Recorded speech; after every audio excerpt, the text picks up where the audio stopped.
মানুষই মানুষই সে আজকের মানুষই।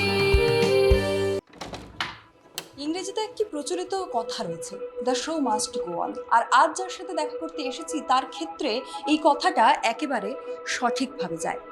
জীবনযাত্রায় চলার পথে হোঁচট খেলেন একেবারে সংসারের শুরুতে।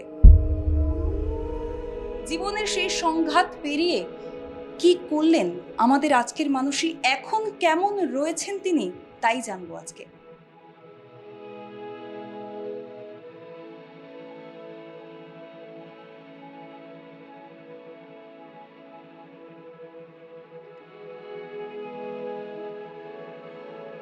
দিদি, জীবনে আসল লড়াইটা শুরু হলো কিভাবে?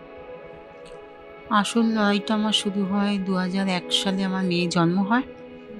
শুরু হয় 2004 সাল থেকে। সব কিছুই ঠিকঠাক চলছিল। 2004 সালেতে আমার হাজব্যান্ড আমাকে ছেড়ে চলে যান। তখন মেয়ের বয়স হচ্ছে 2 বছরের। হঠাৎ উনি ছেড়ে চলে যান। ছেলে সেই বছর আমার মাধ্যমিক দিয়েছে সবেমাত্র, মানে তখনও রেজাল্ট আউট হয়নি। আমাকে বলে গেল বাড়িতে যাচ্ছি, মায়ের কাছে যাচ্ছি। এবার ফোন করছি, মা বলছে যে বাড়ি চলে গেছে, অথচ এখানে বাড়ি আসেনি। একদিন কাটে, দুদিন কাটে, তারপরে জানতে পারলাম মায়ের কাছেই আছে, এখানে আসবে না। আর কি করব আমি, তখন অনেক দুশ্চিন্তা আমার, কি করব। ওয়েট করলাম, ওনাকে ডাকাডাকি করলাম, অনেক ওয়েট করেছি, প্রায় মাস 6 ওয়েট করেছি। উনি ফিরলেন না, উনি ফিরবেন না।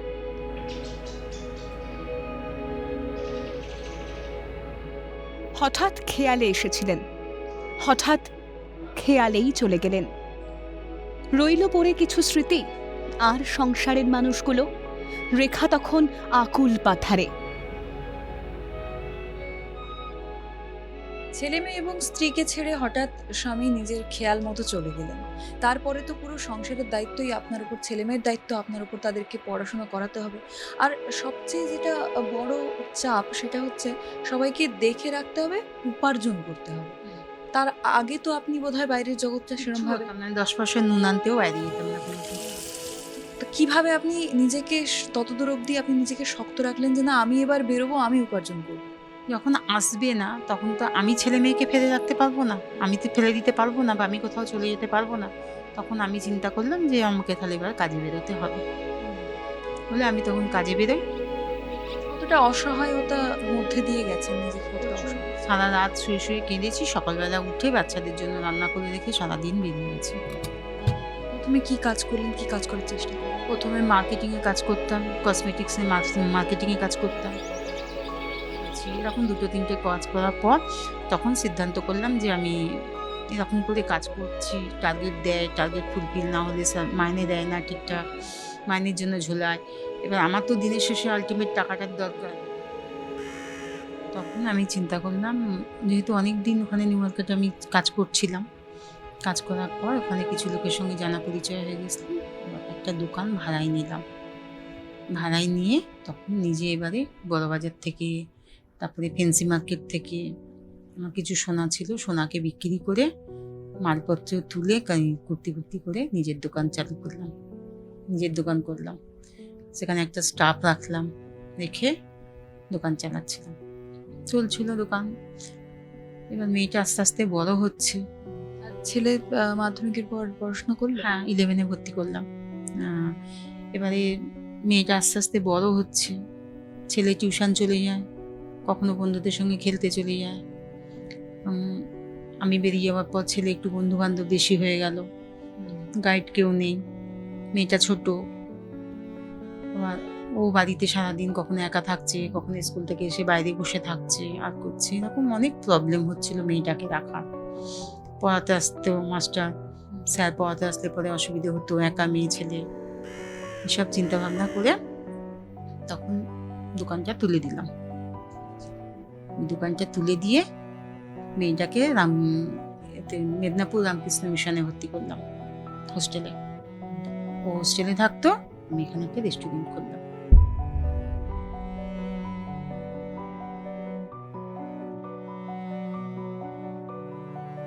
ভাঙা সংসার যেন এক ডুবে যাওয়া নৌকা, যাকে তোলা এতটাও সহজ নয়।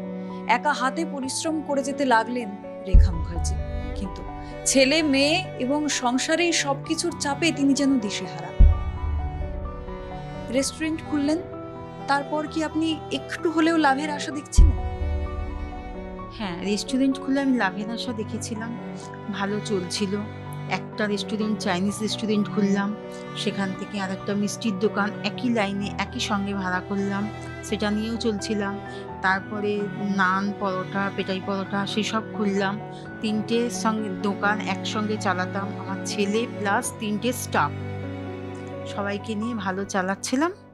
চলে এলো লকডাউন, সেই লকডাউনে আমার সব ডুবে গেল। साथियों, अन्य देशों के अनुभवों को ध्यान में रखते हुए पूरे देश में आज रात 12 बजे से संपूर्ण लॉकडाउन होने जा रहा है। লকডাউন, আর লকডাউন মানে আমরা জানি যে সমস্ত মানুষের সাধারণ জীবনযাপনের একটা বিরতি বলতে পারি। কি করে সামলালেন সেই সময়টা? লকডাউনটা থেকে সারিয়ে উঠতে আমি পারিনি, লকডাউনে আমি ডুবে গেছি। 2019-এর 13ই সেপ্টেম্বর আমি গিয়ে ব্যাঙ্গালোরে মেয়েকে রেখে 19 তারিখে আমি ফিরলাম, ব্যাক করলাম, তারপরেই লকডাউন চালু হয়ে গেল। মেয়েকে কিসে পড়াবেন? মেয়েকে ব্যাঙ্গালোর থেকে আমি ওকে জিএনএম বিএসসি নার্সিং কমপ্লিট করালাম। এত অভাব অনটনের মধ্যেও মেয়েকে আপনি নার্সিং পড়িয়েছেন? হ্যাঁ, এবার তখন তো বুঝতে পারিনি যে এরকম সিচুয়েশনটা হবে। তখন তো আমার বিজনেস ভালো চলছে, রমরম করছে বিজনেস, 6টা স্টাফ। আমি গিয়ে মেয়েকে ভর্তি করে দিয়ে আসলাম, মেয়েকে সব কিছু রেখে দিয়ে আসলাম। আসার পরই 2-3 মাস ক্লাস করার পরেই যখন লকডাউন হলো, তখন এবার ও আমাকে এখান থেকে ফোন করছে যে মা, আমাদের কলেজ থেকে আমার বাড়ি যেতে হবে। এবার বাড়ি যেতে হবে মানে যাই হোক, তখনও সম্পূর্ণরূপে বন্ধ হয়নি, কিছু ট্রেন ফেন চলছিল। তখন সেই সময় কিছুদিন পর ও তো ব্যাক করে আসে, এসে পড়াশোনা চলছে, ওদের অনলাইনে চলছে ক্লাস, কিন্তু এক্সাম দিতে যেতে হবে অফলাইন ব্যাঙ্গালোর। অনলাইনে মেডিকেল এক্সাম হয় না। ট্রেন বন্ধ, সব বন্ধ। ভিআইপি প্লেনগুলো যে চলতো, সেই প্লেনে একবারের 7,000-8,000 টাকা করে একবারের ফ্লাইটের টিকিট।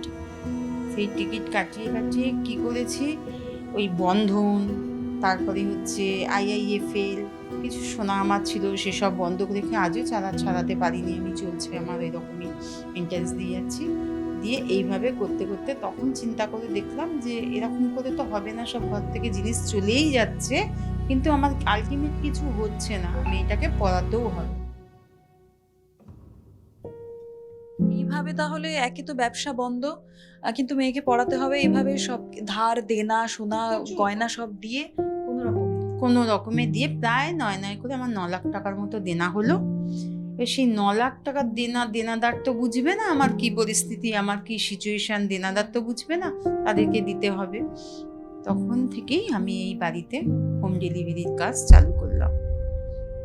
একাই রান্না করি, একাই বাজার করি, একাই সবকিছু করি, করে ডেলিভারি দিই। পিছনোর জায়গা না থাকলে এগোনোই ভালো। রেখা হাজার বাধার মুখেও থেমে যাননি, বারবার হেরেছেন, ভেঙেছেন, আবার নতুন করে গড়েছেন নিজেকে, ফলও পেয়েছেন। মেয়ে তো এখন মোটামুটি কর্মজীবনে সফল। ওর মনে পড়ে একটা সময় কিভাবে কেটেছে, কতটা অভাবে কেটেছে? হ্যাঁ, ও সবই মনে পড়ে, এবং আমি মাঝে মাঝে ফেড আপ হয়ে যাই, আমার কষ্ট হয়, আমি কাঁদি বসে। তখন আমাকে বলে, তুমি চিন্তা করছো কেন, ভগবান তাকেই বোঝা দেয় যে বোঝা বলতে পারে। অনেক কষ্ট করেছি, সেই কষ্টের দিনগুলো মনে পড়লে আমার সত্যিই খুব কষ্ট হয়, কষ্টের দিনগুলো মনে পড়লে। কিন্তু আমি চাই না সেগুলো মনে করতে, এবার চাই আমি সেগুলোকে ভুলে শান্তি করে থাকি।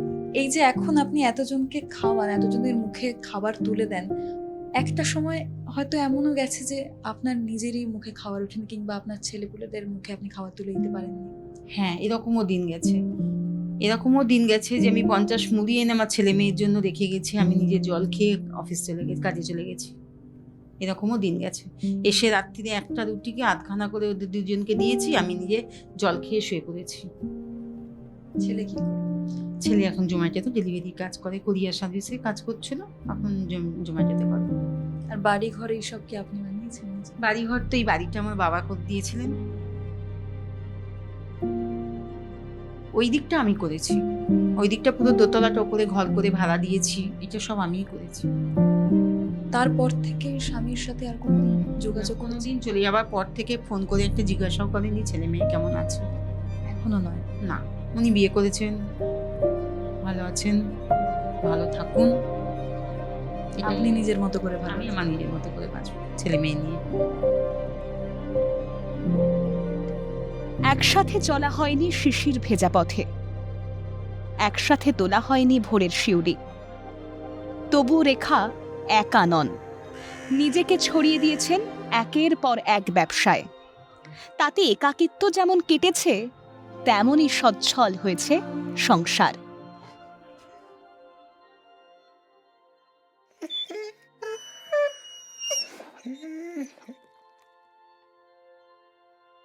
আপনার বাড়িতেও তো কুকুরও তো দেখতে পাচ্ছি বেশ কয়েকটা রয়েছে।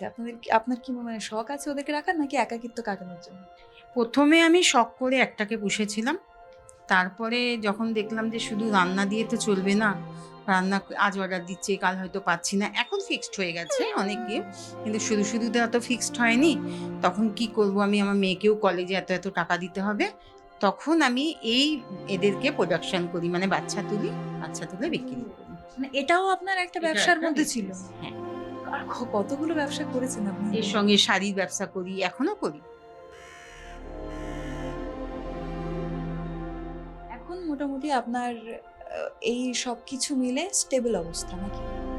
স্টেবল বলবো না, স্টেবল বলতে কি মোটামুটি খাওয়া পড়ার তো অসুবিধা হচ্ছে না, কিন্তু দেনা অনেকটা আছে, সেই দেনাটাকে আমাকে রিকভার করতে হবে। সেদিন থেকে মেয়ের পড়াশোনার জন্য? মেয়ের পড়াশোনার জন্য, আদার্স কিচ্ছুর জন্য না। যে মেয়েকে পড়াশোনা করানোর জন্য রেখাদি এত কষ্ট করলেন, এতগুলো ব্যবসা করলেন, উপার্জন করলেন, এখনো দেনার দায়ে ডুবে আছেন বলতে পারি। এখনো 4 লাখ টাকা দেনা আছে। মেয়ে এখন কি করছে? বর্তমান মেয়ে কিছুদিন ইন্টার্নশিপে ছিল, এখন মেয়ে ব্যারাকপুর গ্যালাক্সি সুপার স্পেশালিটিতে এনআইসিউর ইনচার্জ হিসেবে কাজ করছে। তাহলে কষ্ট সফল হয়েছে বলতে পারি? অবশ্যই হয়েছে, আরও সফল হতে পারবো, আরও আমার ভালো লাগবে। মেয়ে WBNCটা হয়ে গেছে, রেজিস্ট্রেশন নাম্বারটা এসে গেলে যদি মেয়ে একটা গভর্নমেন্ট জব পেয়ে যায়।